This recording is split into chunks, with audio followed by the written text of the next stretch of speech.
உயிர் வென்று கொட்டுக முரசே, நல்ல உண்மை தமிழர் வாழ்வு. உயர்வில்லை அச்சமிங்கில்லை, புவியால பிறந்தவன் தமிழ் என்று சொல்ல உயர் வென்று கொட்டுக முரசே. இப்படி அந்த கால உண்மை நேர்மை வளமையை பத்தி பல கவிஞர்கள் பல விதமா கூறியிருக்காங்க சார். ஆனா இந்த காலத்துல பொருளாதாரத்துல முன்னேறமா இல்ல, வாழ்க்கை தரத்துல முன்னேறமா இல்ல, அட்லீஸ்ட் விளையாட்டுலயாவது முன்னேறமா அதுவும் இல்ல. அப்ப எதுலதான் முன்னேற, யார் தான் முன்னேறாங்க? மனிதாபிமானமற்ற சில சுயநலவாதிகள் தான் சார் இந்த காலத்துல முன்னேறாங்க. படித்து ஆசிரியர் பட்டம், மருத்துவர் பட்டம், இன்னும் பல பட்டம் வாங்கின இளைஞர்கள் ஒவ்வொரு தாட்டி அந்த ஃபைலை அதிகாரி முன்னாடி தன்னோட ஃபைலை வைக்கும் போதும் அந்த அதிகாரி அந்த ஃபைலை பார்க்குறாங்களோ இல்லையோ அது 2ஆம் பட்சம் இப்படின்றாங்க சார். அந்த இளைஞர் சொல்கிறாங்க, சார் நான் ஏழ்மையான ஃபேமிலி, எனக்கு இந்த வேலையை கொடுங்க, நான் எப்படி இந்த கம்பெனியை முன்னேற்றுறேன்னு மட்டும் பாருங்கன்றாங்க. அதுக்கு அந்த அதிகாரி சொல்கிறாங்க, ஃபர்ஸ்ட் இது, நெக்ஸ்ட் அது, அதிலனாலும் பரவாயில்ல இது இருக்குன்றாங்க சார். இது எப்படி இருக்குன்னா அரசாங்கமே அள்ளி கொடுத்தாலும் அதிகாரிகள் கிள்ளி தர மாட்டேன்றாங்க சார். இப்பேற்பட்ட அதிகாரிகள் நாடு கடத்துறதுல என்ன சார் தப்பு இருக்கு? தப்பே இல்ல, சொல்லுமா. தாயே, என் இந்திய தாயே, நீ தேனாக பாலாக வந்தது போதும், இனி வரும் பொழுது நீ கூறிய வாளாக வா. சில மனிதாபிமானமற்ற சுயநலவாதிகளை நாடு கடத்த. இதோட கருத்து புரியுதா சார்? புரியுது, சொல்லு சார். மன்னராக இருந்தா மட்டும் உங்களை நாடு கடத்தவோ திருத்தவோ முடியவே முடியாது சார். கூப்பிடுற சார் இந்திய தாய, என்ன படிச்ச அந்த இந்திய தாய கூப்பிடுற சார். அப்பனா இவங்களை நாடு கடத்தியாவது திருந்துவாங்களான்னு. அப்பயும் திருந்தலன்னா இவங்களை சொட்டு கொன்னுடலாம் சார். ஒரு இளைஞன் சாதா எல்லா இளைஞர்கள் மாதிரி தான் தன்னுடைய வாழ்க்கையை தொடங்கினா. அவனை இந்த சமுதாயம் கெடுக்க பார்த்ததே கடவில்லை. எந்த சூழ்நிலையிலும் தன்னுடைய தனி மனித ஒழுக்கத்தை விட்டு கொடுக்காமது தன்னுடைய உயிர் மூச்சு இருக்கும் வரை தனி மனித ஒழுக்கத்தை ஒன்று மட்டுமே கடைபிடித்ததனால் உலகமே பாராட்டக்கூடிய அளவுக்கு மகாத்மா காந்தியாக உயர்ந்து காட்டினாருங்க ஐயா நம்முடைய தேசத்தந்தை. நாணயத்தின் சிகரமாக அவர் விளங்கியனாதனால தான் இன்னைக்கு நாம நாணயத்திலேயே அவரை சின்னமா போட்டு வணங்கிக்கிட்டு இருக்கோங்க ஐயா. ஆனா அந்த காந்தி படத்தை பார்த்துக்கிட்டு டாஸ்மார்க் கடையில போய் அந்த காந்தி ரூபாயை கொடுத்து மது அருந்துறான சார். இதை நான் எங்க பார்த்து சார் வேதனைப்படுவேன்? காந்தி மட்டும் உயிரோடு இருந்திருந்தால் இந்த தேசத்துக்கு சுதந்திரம் வாங்கி தந்தாரு. மதுவிலக்கு தனது மூச்சென்று சொன்னாரு. கையிலே தடியை தாங்கி கொண்டு சிலையாக நின்றிருக்க மாட்டான் அந்த மகாத்மா. பெற்றோர்கள் தங்களுடைய பிள்ளைகளுக்கு வாழ்க்கைங்கிற பாடத்தை ஒவ்வொரு பக்கமாக படித்து காட்டுறாங்க. காட்டும்போது சுயநலங்கிற பக்கத்தை 100 முறை தேஞ்சு போன ரெக்கார்டு மாதிரி படித்து காட்டி மனசில் பதிய வைக்கிறாங்க. செய்யுங்க, சொல்லிக் கொடுங்க, சுய தேவை வேணும் தான். ஆனால் மனிதநேயங்கிற பக்கத்தை மடித்து அட்டைக்குள்ளே வச்சு பின்னடிச்சிடறாங்க ஐயா. இந்த கொடுமையை எங்கே போய் சொல்ல முடியும்? தனி ஒரு மனிதன் திருந்தி விட்டால் சிறைச்சாலைகள் தேவையில்லை. தனி ஒரு மனிதன் திருந்திட்டான்னு சொன்னா சிறைச்சாலையும் தேவையில்லை, அவனை நாடு கடத்தவும் தேவையில்லைங்க ஐயா. அடுத்து இன்னொரு வரி சொல்லியிருக்காரா, எத்தனை காலம் மனிதன் வாழ்ந்தான் என்பது கேள்வி இல்லை, அவன் எப்படி வாழ்ந்தான் என்பதை உணர்ந்தால் வாழ்க்கையில் தோல்வி இல்லை, வாழ்க்கையில் தோல்வி இல்லை. மனுஷன் எவ்வளவு நாள் உயிர் வாழ்ந்தாங்கிறது முக்கியம் இல்லை சார், அவன் எப்படி வாழ்ந்தாங்கிறது தான் சார் முக்கியம். இந்த பெற்றோர்கள் குழந்தைங்களுக்கு பள்ளிக்கூடத்துக்கு அனுப்பும்போது ஒரு வாட்டர் பாட்டிலில் தண்ணியை ஊற்றி அதை நல்லா மூடி பைக்குள்ளே வச்சு, குட்டி இது உனக்கு குடிக்கிறதுக்கு தண்ணி, இதை நீ மட்டும் குடி, இதில் மீந்து போச்சுன்னா யாருக்கும் கொடுக்காத, பத்திரமா திருப்பி வீட்டுக்கு எடுத்துக்கிட்டு வந்துரு. என்ன நான் சொல்கிறது, சொன்னபடியே செய்யுதுங்க ஐயா. அதனால தான் குழந்தையும் தெய்வமும் ஒன்று, அதுங்களுக்கு கள்ளங்கபடமே இருக்காது. நாம் என்ன சொல்லித்தரமோ அதை தான் செய்யும். நீங்க குழந்தை பின்னாடி வளர்ந்து தண்ணி கொடுக்கலன்னு சொல்றீங்க.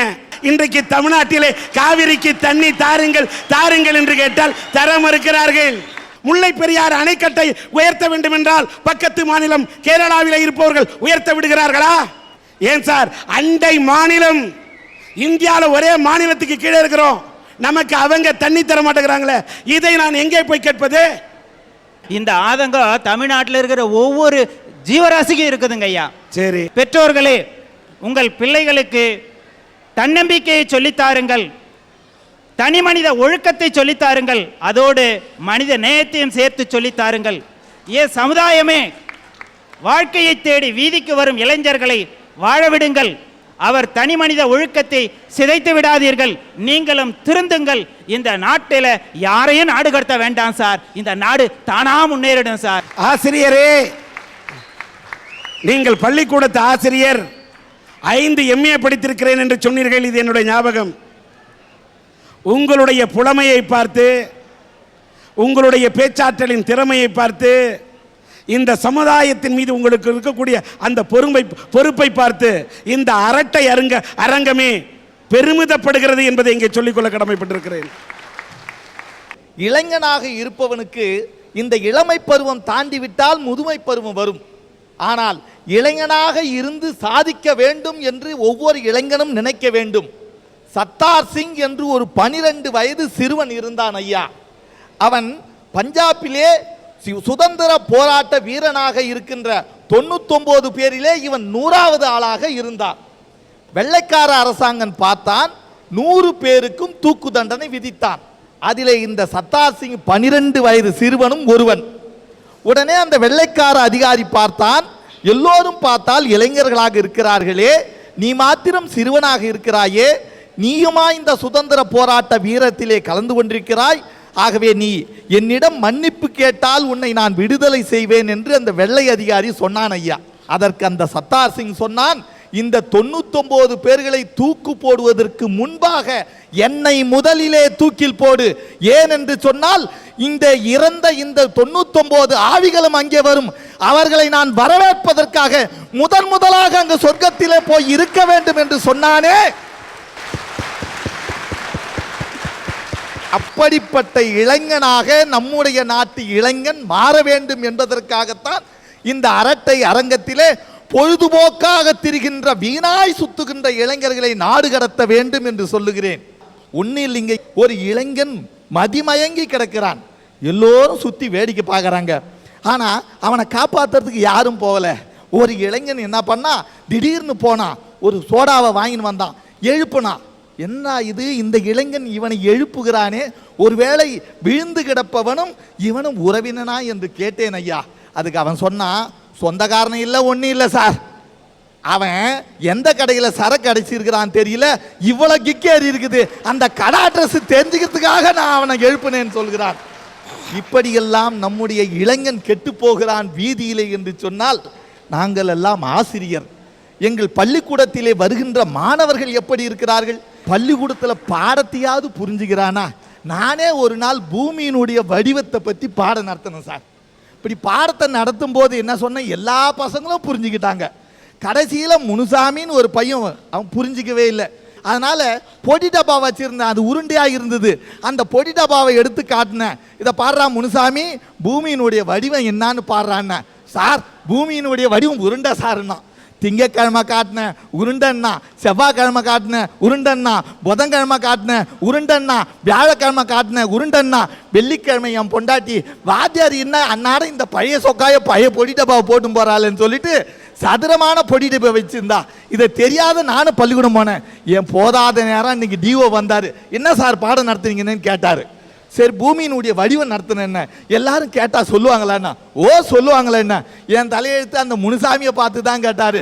அடே அப்பா முனுசாமி பூமியினுடைய வடிவம் என்னன்னாரு.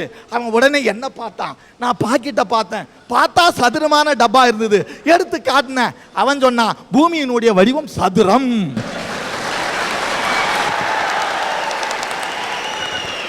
அந்த பள்ளிக்கூடத்தில் இன்னொரு நிகழ்ச்சி சொல்லணும் ஐயா. ஐயா பாருங்க, மிலிட்ரி ஐயா அருமையாக தேசிய கொடி குத்திக்கிட்டு வந்திருக்கிறார். இந்த தேசிய கொடியை கூட அவன் சரியாக குத்தி கொண்டு வர முடியவில்லை. அங்கே பாருங்க, மேலே காவி நிறம் இருக்குது, நடுவில் வெள்ளை நிறம் இருக்கிறது, கீழே பச்சை நிறம் இருக்கிறது. காவி நிறம் நம் நாட்டினுடைய வீரர்களுடைய தியாகத்தை குறிப்பது, வெள்ளை நிறம் நம் நாட்டு மக்களுடைய தூய்மையை குறிக்கிறது, அந்த பசுமை நிறம் நம் நாட்டினுடைய பலத்தை குறிக்குது. மேலே எந்த கலர் இருக்குது, அடியில் எந்த கலர் இருக்குதுன்னே தெரியல. அந்த மாணவர்களுக்கெல்லாம் நான் ஒரு விளக்கம் சொன்னேன் ஐயா. அதை இந்த நேரத்தில் அரட்டை அரங்கு மூலியமா சொல்வதிலே பெருமைப்படுகிறேன். அம்மா சாதம் போடுறாங்க, சாதம் போடும்போது வாழை இலையில போடுறதான்னு நினைச்சுக்கங்க. வாழை இலை என்ன வண்ணம்? பச்சை வண்ணம். அதிலே போடுகின்ற சாதம் என்ன வண்ணம்? வெள்ளை வண்ணம். அதுக்கு மேல குழம்புன்னு ஊத்துறாங்களே, அது என்ன வண்ணம்? சிவப்பு வண்ணம். எதை மறந்தாலும் மறப்பான், இந்த சாப்பாட்டை அவன் மறக்க மாட்டான். ஆகவே மேலே குழம்பு சிவப்பு வண்ணம், நடுவிலே வெள்ளை சாதம், கீழே வாழை இலை பச்சை வண்ணம். இதை மாணவர்கள் நிச்சயமாக மறக்க மாட்டார்கள் என்பதை இந்த நேரத்தில் சொல்லிக் கொள்கிறேன். அதோடு மட்டுமல்ல, ஒரு செய்தி. இனிமேல் பள்ளிக்கூடமாகட்டும், கல்லூரி ஆகட்டும், அனைத்து இடங்களிலும் இங்கே அட்டண்டன்ஸ் எடுக்கும் பொழுது, அந்த அட்டண்டன்ஸ் எடுக்கும்போது எஸ் சார், ஆஜர் சார், வணக்கம் சார், இதெல்லாம் சொல்லக்கூடாது. மாணவனை அட்டண்டன்ஸ் எடுத்தால் ஒவ்வொரு மாணவனும் வந்தே மாதரம் என்று சொன்னான் என்று சொன்னால் நிச்சயமாக நம் நாட்டு இளைஞர்கள் இந்த தாய்நாட்டு பற்றி மறுக்க மாட்டார்கள் என்பதை சொல்லி, இந்த இளைஞர்கள் பொழுதுபோக்காக வீணாக திரிகிறார்கள். அப்படிப்பட்ட இளைஞர்களை நாடு கடத்தினால்தான் இந்த நாடு சுபீட்சமாக இருக்கும்.